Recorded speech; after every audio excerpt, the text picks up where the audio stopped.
Christianity, the Inquisition's torture chair. The Spanish Inquisition remains one of the darkest periods in Christian history. To maintain religious orthodoxy, the Inquisition used brutal methods of punishment. Among the most feared was the spiked torture chair. Covered with sharp spikes, the chair was designed to inflict pain without causing instant death. Victims were strapped to the chair, and their movements, even the slightest ones, caused the spikes to dig deeper into their flesh. This punishment wasn't just about physical agony, it was psychological warfare. Often, the condemned would be left in the chair for hours or even days, surrounded by priests urging them to confess their sins. For the Inquisition, confession and repentance were paramount, and they believed such torment purified the soul. Other tortures included the rack, where victims' limbs were stretched to the brink of dislocation, and the infamous iron gag used to silence blasphemers. Each device served as a grim reminder of the Church's authority and the consequences of defiance. Judaism, the molten calf. In ancient Jewish texts, idolatry was seen as one of the gravest sins,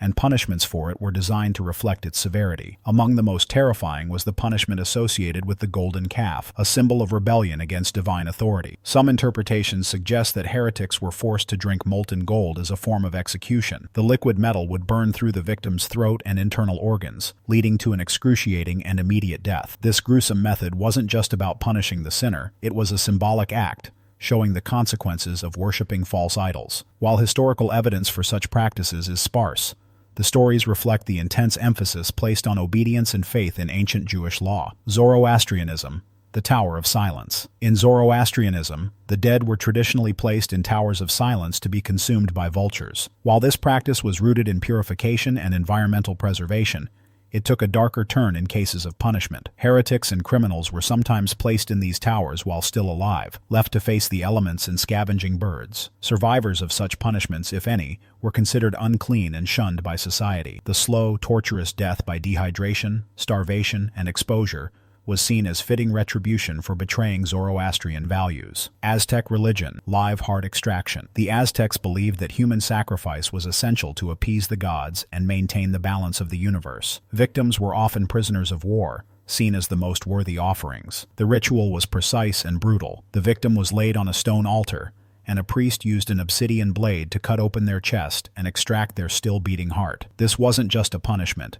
It was a sacred duty. The Aztecs believed that the blood of these sacrifices nourished the gods and ensured the sun's journey across the sky. After the ritual, the body was often thrown down temple steps, symbolizing the return of life's energy to the earth. Ancient Egyptian religion, entombment. In ancient Egypt, religious transgressors, especially grave robbers, or those who desecrated sacred sites, faced extreme punishments. One of the most harrowing was live entombment. The condemned were sealed inside a tomb or wall, left to die in complete darkness, with no food or water. This punishment carried a dual significance. On one hand, it was a physical death sentence, slow and agonizing. On the other, it was a spiritual condemnation, as being buried alive without proper rituals meant the deceased's spiritual essence, would be unable to journey to the afterlife. The fear of eternal wandering without rest was a potent deterrent. The practice underscored the Egyptians' reverence for the afterlife and the sanctity of their burial rituals. To disrupt these sacred customs was to risk the wrath of both the state and the gods. Shout out to these amazing supporters on Patreon. You can join this list and support the channel by clicking the link in the description. Islam, stoning, Rajm. Stoning, or Rajm, is one of the most severe punishments described in Islamic jurisprudence, primarily for crimes like adultery. In traditional practices, the accused would first be buried up to their waist or chest, rendering them defenseless. Then, the gathered crowd would hurl stones, deliberately chosen to be medium-sized. The reasoning behind this choice of stones was chilling, small enough to prolong suffering, but large enough to cause excruciating pain. This ensured that the punishment served as both retribution and a stark warning to others. In some cases, justified stoning as a way to cleanse the sinner's soul, allowing them entry into paradise after death. Historical records show that while stoning has been prescribed in various Islamic legal texts, its application has been rare and often subject to controversy, especially in modern times. Paganism, the blood eagle. The blood eagle, attributed to Norse paganism, is one of the most chilling punishments in history. Reserved for the gravest offenses, such as betraying one's lord, the blood eagle involved carving the victim's back open, breaking their ribs, and pulling out their lungs to resemble wings. Some accounts suggest that salt was rubbed into the wounds to increase the agony. This punishment wasn't just about death, it was about spectacle. The sight of the victim, dying in agony with their wings spread out, was meant to serve as a powerful deterrent. Shinto, Hara-kiri, Seppuku. Hara-kiri, or seppuku, practiced in Japan under the influence of Shinto and the Bushido Code, was a form of ritual suicide meant to restore honor. This punishment was reserved for samurai, who had failed in their duties or brought shame upon themselves. The process was precise and deeply symbolic. The samurai would kneel and use a short blade to make a horizontal cut across their abdomen, symbolizing the release of their spirit. In cases where the pain became unbearable, a second, usually a trusted ally, would perform a decapitation to end their suffering. While seppuku was considered an honorable act, it was also a gruesome and excruciating punishment, underscoring the intense pressure of maintaining one's honor in feudal Japan. Celtic paganism, drowning sacrifices. In ancient Celtic paganism, water was often seen as a bridge between the mortal world and the divine. However, this reverence for water also gave rise to one of their most feared punishments: drowning sacrifices. Criminals or war captives deemed unworthy of life were tied, weighed down with stones, and submerged in sacred lakes or rivers. This was not only a form of execution, but also a ritual offering to the gods, particularly to deities associated with water, such as Tyrannus or Manannán mac Lir. The act of drowning symbolized purification and the return of the offender's spirit to the divine source. Some archaeological evidence, such as remains found in bogs, suggests that victims may have also been tortured before their deaths, emphasizing the punitive and sacrificial nature of these acts. Hinduism.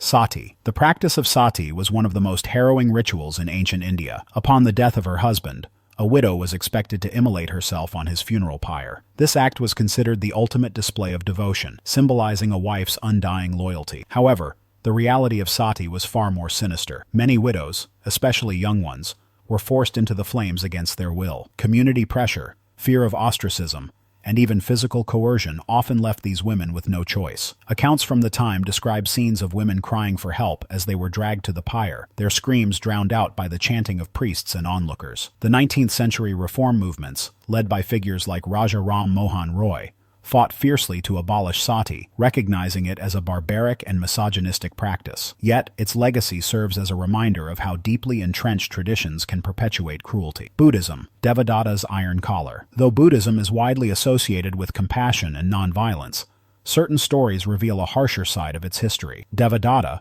a monk who betrayed the Buddha and sought to harm him, was punished by being forced to wear an iron collar for the rest of his life. The collar wasn't merely a physical restraint, it was a constant reminder of his transgressions. Over time, the unyielding metal caused severe wounds and infections, ensuring that Devadatta endured prolonged suffering. This punishment was as much about public shame as it was about physical pain, serving as a cautionary tale for those who might challenge the teachings of the Buddha. Other practices. Across the world, religious punishments have taken many forms. In Assyrian rituals, flaying was used to instill fear among conquered peoples, while ancient Buddhist texts mention boiling offenders alive as a means of karmic retribution. These punishments, while horrifying, reveal the lengths to which societies went to enforce their moral and religious codes. Thank you for watching. Please like, share, and subscribe for more astonishing content. If you want to suggest video ideas, leave a comment.